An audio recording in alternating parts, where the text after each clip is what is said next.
It was around 9:40 at night, one of those drive-thrus that looks open but already feels half asleep. The menu board was too bright, the parking lot was quiet, and I remember sitting there longer than I needed to, staring at the glowing screen like it might suggest something smarter if I waited. I ordered anyway, nothing big, a combo, fries, a drink I didn't really want. The receipt said $14 and some change. I remember holding it for a second before tossing it on the passenger seat. Not annoyed, not guilty, just tired. That was the strange part. It didn't feel like spending. It felt like filling a gap in the night. I drove off chewing slowly, already forgetting about it, already treating it like background noise. And I think that's where a lot of money disappears.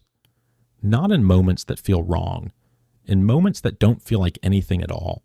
For a long time, I thought money problems came from one big moment. A disaster.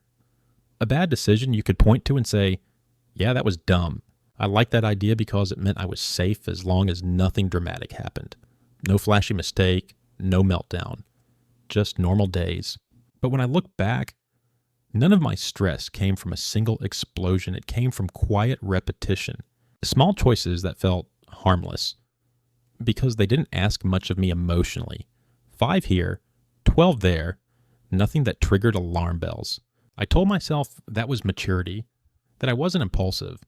But really, it just meant I never had to sit with anything uncomfortable long enough to notice it adding up. There's something almost soothing about believing you're avoiding the big mistake, even while 100 small ones quietly take turns draining the account in the background. I remember the first time I really noticed my subscriptions, and even then it was kind of an accident. I was waiting in line somewhere, killing time, scrolling through my bank app without much intention, just flicking my thumb, and there they were. Charges I recognized but didn't emotionally feel anymore. $10.99, $6.99, $18.49. A streaming service I barely used. An app I downloaded during some ambitious phase and forgot about. It didn't hit like panic, it was more like mild confusion. When did this become normal? I added a few of them up in my head. $60-something a month. That's not scary until you say it out loud as $750 a year. That's when it felt heavier. I remember thinking I'd cancel them later, like later was a real place on the calendar. But later never showed up, and neither did that money. Food delivery used to feel like a treat. Something you did when you were exhausted or celebrating, or just didn't want to deal with dishes. Somewhere along the way, it stopped being special and started feeling like a setting that was already turned on. I'd open the app without thinking, scroll, tap, close it, and then wait. A $20 meal would quietly turn into $34 after fees and tips and prices that somehow only exist on that screen. I told myself I was buying back time, energy, peace. But if I'm honest, I didn't really do anything meaningful with the time I supposedly saved. I just sat there anyway, tired in a slightly different way, watching something I didn't remember later. When you do that twice a week, it's easy to shrug off. When you realize that's $3,000 a year, it starts to feel less like convenience and more like something you never agreed to, but kept paying for. Gas is one of those things I almost never question. You pull in, you swipe, you watch the numbers climb. It's oddly calming, like the machine is doing the thinking for you. And I started noticing that I almost always chose the closest station, not the cheapest one. Maybe it was 30 cents more per gallon. That didn't feel worth caring about. I filled up twice a week, 10 gallons each time, $6 extra per stop, 12 a week, over $600 a year. That was the moment where my stomach tightened a little. Not because I couldn't afford it, but because I'd never even argued with the choice. I used to say I didn't sweat the small stuff. I wore that like a badge. But standing there doing that math, it hit me that ignoring small stuff isn't confidence. It's just choosing not to look. Credit cards always felt like control to me. Like I was managing things responsibly. I wasn't reckless. I wasn't maxing them out. I was just smoothing the edges. That's what I told myself. The strange thing about using a card is how quiet the pain becomes. You swipe and nothing happens. No real feeling. Just a number that lives somewhere else. I remember carrying a balance around $900 for longer than I want to admit. The minimum payment was manageable. 40 bucks. It felt polite, but that balance never really moved. It just hovered, collecting interest like dust. What I didn't want to admit was that I liked the delay. I liked not feeling the full weight right away. And the longer it stayed invisible, the easier it was to pretend it wasn't mine. Upgrades don't feel like decisions when they happen slowly. A better phone plan, a newer car, a slightly nicer place. Each one made sense on its own. I told myself my life was improving, which felt good, but I almost never went backward. Once something became normal, it stayed. A $25 increase here, $40 there, it didn't register emotionally until I looked at my fixed expenses one night and realized how tight everything felt, despite making more money than I used to. That was uncomfortable. I remembered saying things like, I deserve this, or this is just how things cost now. I didn't ask what those sentences were doing to my future. I just let them justify the present. There's something about being tired that makes spending feel deserved, not exciting, just justified. After long days, resistance gets low. I noticed how often I reached for small comforts instead of rest. Coffee I didn't need, takeout I didn't really want, little purchases that felt like relief. At the time it felt harmless, kind even. But when I looked back, I realized how often I rewarded exhaustion instead of questioning it. It wasn't about joy, it was about numbing. And the money followed that pattern quietly, never forcing a conversation, just disappearing in exchange for temporary softness. Convenience fees are the sneakiest ones. ATM charges, parking apps, express checkout. $3 here, $5 there. I barely noticed them individually. I think that was the point. What I didn't realize was how often I chose convenience without thinking of it as a choice. Over a year, those little fees added up to hundreds of dollars spent purely to avoid mild discomfort. Waiting an extra minute, walking an extra block. I remember feeling slightly embarrassed when I finally added them up. Not because of the money, but because of what it said about my patience. Somewhere along the way, I stopped valuing effort and didn't realize I'd started paying to avoid it. I used to say I didn't need a budget because I wasn't reckless. I wasn't buying yachts or blowing paychecks in one night.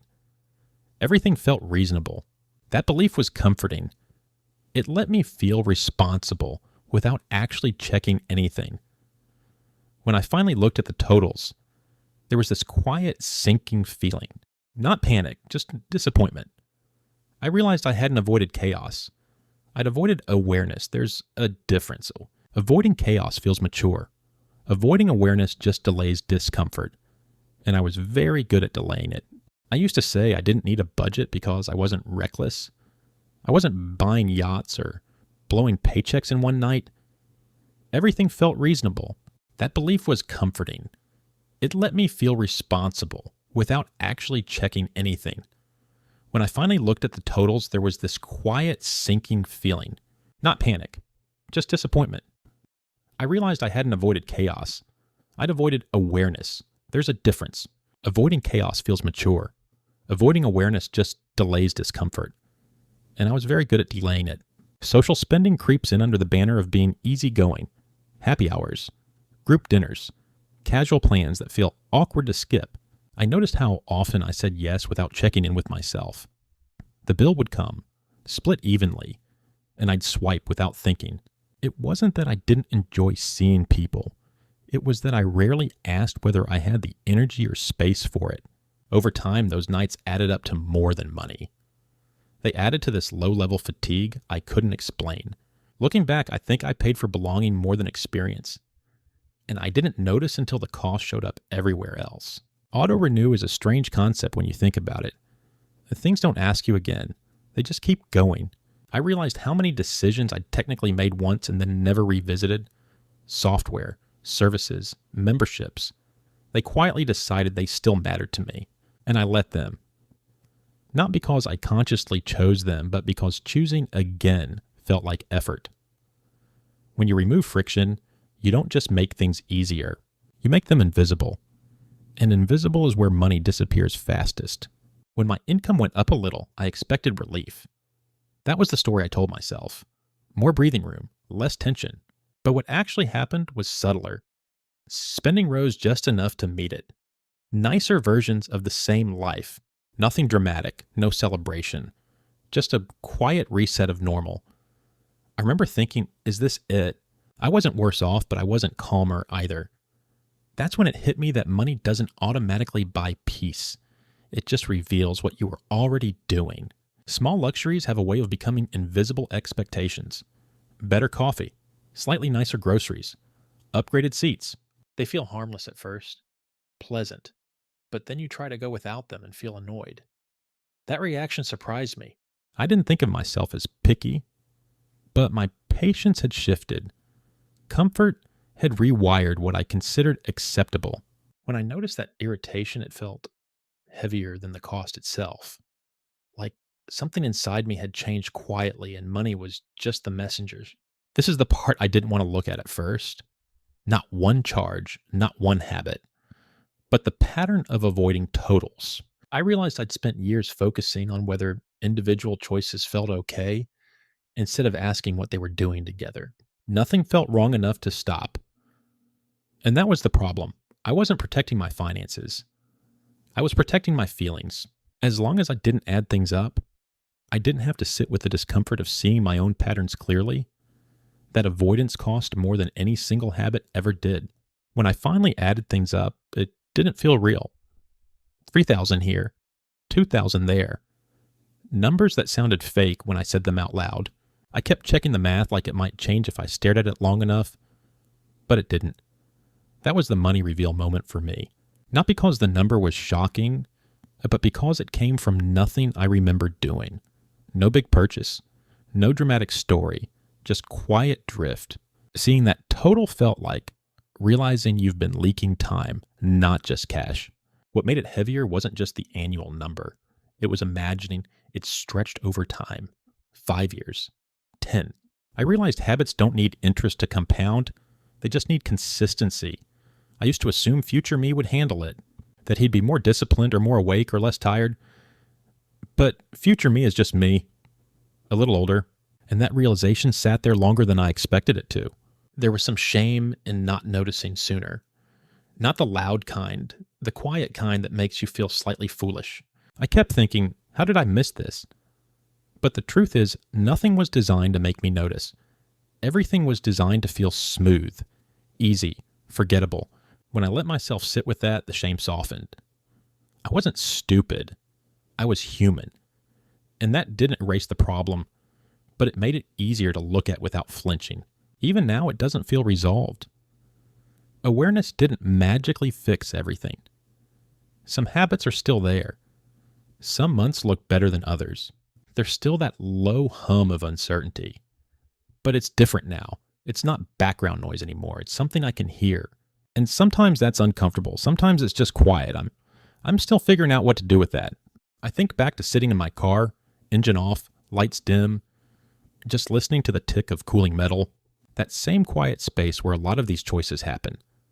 Not during big moments, during pauses, when nothing feels urgent.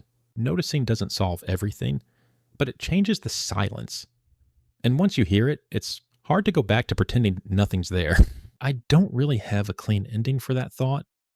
It just kind of stays with me like the receipt on the passenger seat, waiting to be picked up or ignored again.